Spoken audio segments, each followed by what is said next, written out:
I'm aware that a number of members may be minded not to support the publication of the local plan, and this would have a number of consequences for the council and the community it serves. I have a duty as Chief Executive to ensure that council are aware of the risks associated with this course of action. Failing to publish the plan would mean that there is no plan, and therefore no one will have the opportunity to make any comments on the plan to the inspector. This includes public commentary on the airport.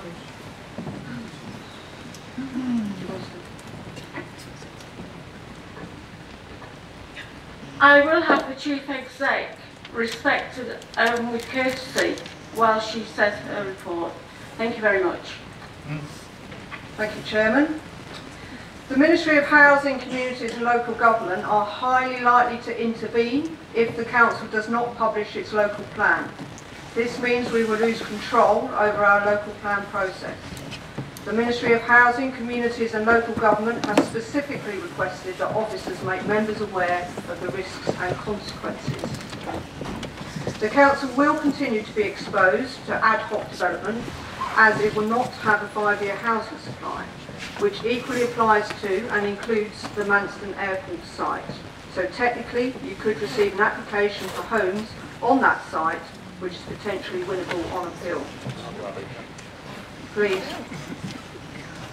It is highly likely that the Council will have to accommodate the additional 3,000 plus houses, as we will not achieve submission of our local plan by the 31st of March deadline. A decision to reject the local plan without proper grounds runs the risk of judicial review. Thank you, Chairman. Thank you, Chief Exec. I call upon Councillor Lynn Fairbrass, and likewise with Councillor Fairbrass, I will have respect and courtesy in the Council while she gives her report. Thank you, Madam Chairman. The local plan is a statutory document assessed by an independent planning inspector and must be clearly evidence-based. The report sets out the legal requirements for the local plan at this stage and the guidance which affects decisions through the local plan process. It is not a standalone document. It sits with other council documents to try to achieve the council's wider ambitions for the area, the economic growth strategy, housing strategy and the corporate plan in particular. The report sets out the main issues raised during the consultation on proposed revisions to the draft local plan of January 2017 and provides recommended responses to those issues in Annex 1. It also addresses the updating of the evidence base for the local plan process and indicates the key changes that are being proposed for the pre-submission publication stage. Those key changes are set out in Annex 4. It is important that there is no significant delay to the local plan process. A delay could result in intervention by the Department for Communities and Local Government, DCLG, or now Ministry for Housing, Communities and Local Government, effectively removing council control of the process. Investment in the area could be significantly undermined or delayed, with a significant impact on development, economic growth and investor confidence in the area. Publishing and submitting the draft plan provides the opportunity for people to comment on the plan, including the proposals for the airport site, and to appear at the examination to make their case to an independent inspector. If the draft plan is not published, it removes that opportunity for the time being and could also result in the intervention mentioned previously. Members will also be aware that the London plan is currently being reviewed and that there are questions about how London will meet its own housing requirements. The draft plan for London is now being published and is open to consultation. It is therefore important that the Council has a well-advanced local plan as the London plan progresses. It is expected that the London plan will be published in the next few days. MHCLG has recently published proposals for a new methodology to apply by all local planning authorities in determining housing requirements. They estimate that applying this methodology over the period 2016 to 26 would raise the requirement for the Thanet from 857 dwellings per year to 1,063 dwellings per year. If this uplift is also applied to the final 5 years of the draft plan, 2026 to 31, it would mean a total increase of about 3,090 dwellings over the period of the local plan, taking the total to just over 20,200 dwellings. The consultation document indicates that where a draft local plan has not been submitted for examination by the 31st of March 2018, the new standardised housing method should be used. If the draft plan is not submitted to the planning inspectorate by that date, the council would need to revise the draft plan to incorporate the additional housing requirement. This represents a significant risk both to the council's draft local plan and to the wider planning of development in the district. It would also result in significant delay and additional costs to be borne before reaching submission stage in the review of evidence, estimated to be more than £75,000. It is also important that the council makes a decision based on the available evidence and follows government guidance. A draft plan that does not do so is likely to be found unsound at examination by an independent planning inspector. This is likely to lead to significant delay in adopting a plan. This has been the experience of other councils in Kent who have had to make significant... Thank you, Madam Chairman. This Chamber will shortly vote to accept or reject the proposed draft local plan for publication. And all the signs from the debate running up to this evening are that many councillors here are intent on making a hash of it. In 2014, member behaviour in this council was severely criticised for a general unwillingness to listen to legal or other advice. We have changed that over the last 3 years and moved this council to a place where it is now winning awards. Yet tonight, it is clear that many councillors seem to yearn for the good old days when poor decisions based on anything and everything other than facts was the order of the day.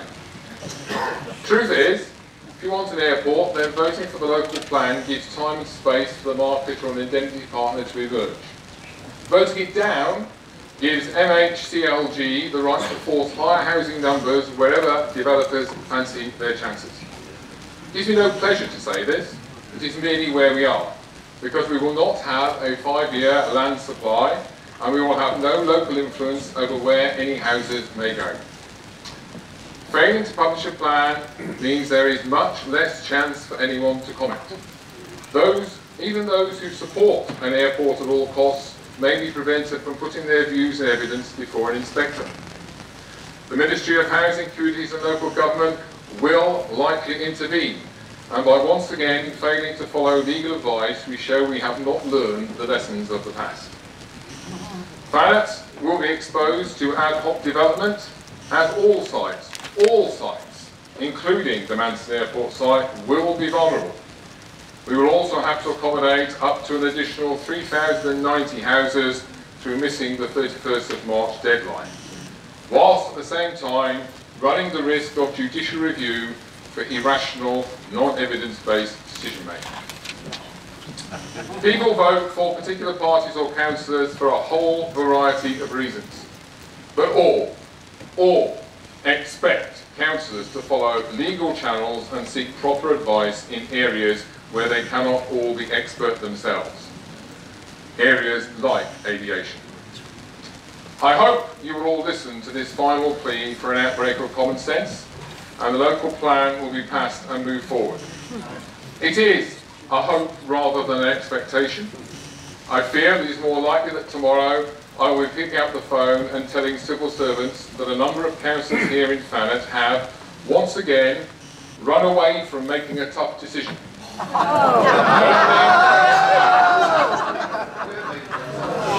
Can we have some order in the chamber, please? Opening control for all our lives to unelected civil servants and inevitably condemning our island to more building on greenfield land than is actually necessary. The heritage aspects of the Manston Airport site are safeguarded whatever happens. And it's the history that always generates such strong emotions about this particular site. But it helps to understand that sometimes strong emotions do not always reflect fact. Whether those feelings are in the moment, from the past, or about uncertain future, important as they are, feelings are not facts. The trick is to learn to differentiate between feelings born of imagination and those that are real and verifiable. Exactly. A local plan must be real and verifiable, separate and distinct from any emotional life. That's what evidence-based practice, the public interest test, and the principles that underpin DCO and or CPO are built on. Strong, evidence, verifiable decisions rooted in fact. Tonight's decision requires calm, adult judgment. For councillors to respect the views of all residents, not just the vocal few. A local plan, so long overdue, is assuredly better than no plan at all, and the chaos that would inevitably follow. Thanet, I suggest, has seen enough chaos in recent years. Oh, yeah. So, my advice to councillors tonight is to hold your heads high, pin your shoulders back, and vote yes in order to retain local control. No. Deep down, you all know it is the only decision in the end that makes sense.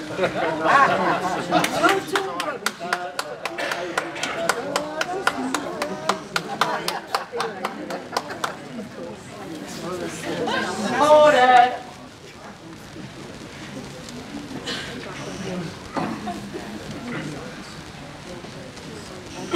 I'm now going to pass you over to the monitoring officer. Thank you, Chairman. I shall shortly begin the named vote, and to be clear, I'll be asking whether you are for submitting the plan to the inspector for inspection or against submitting the plan to the inspector. Councillor Ashby. Against. Councillor Bainbridge. Against. Councillor Bayford. Councillor Braidwood. Against. Councillor Brim. Against. Councillor Buckley. Against. Councillor Campbell. For. Councillor Glenn Coleman Cook. For. Councillor Keith Coleman Cook. Against. Councillor Connor. For. Councillor Constantine. For. Councillor Crow Brown. For. Councillor Curran. Against. Councillor Dawson. Councillor Day. Against. Councillor Della. Councillor Dennis. Against. Councillor Dexter. Against. Councillor Dixon. Councillor Edwards. Against. Councillor Evans. Against. Councillor Jeremy Fairbrass. For. Councillor Lynn Fairbrass. Councillor Falcon. Councillor Fenner. Councillor Game. Councillor Ian Gregory. Against. Councillor Grove. For. Councillor Hayton. Against. Councillor Hillman. For. Councillor Howes. Against. Councillor J. Jones. Against. Councillor Johnston. Councillor Larkins. Councillor Martin. Against. Councillor Matterface. Councillor Messenger. Councillor Parsons. Against. Councillor Linda Piper.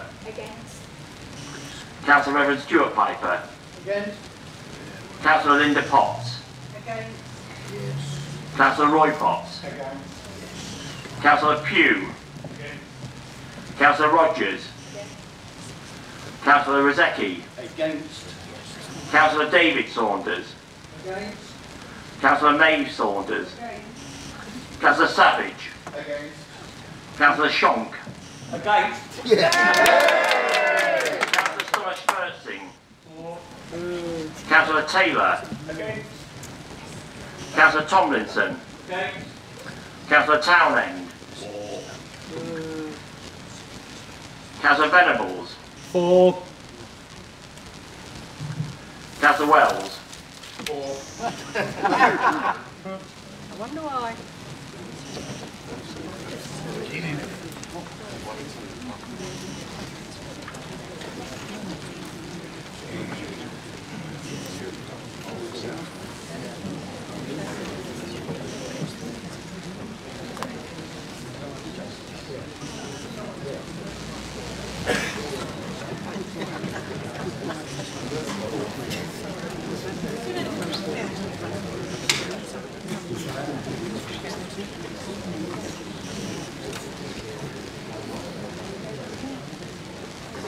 That is not carried.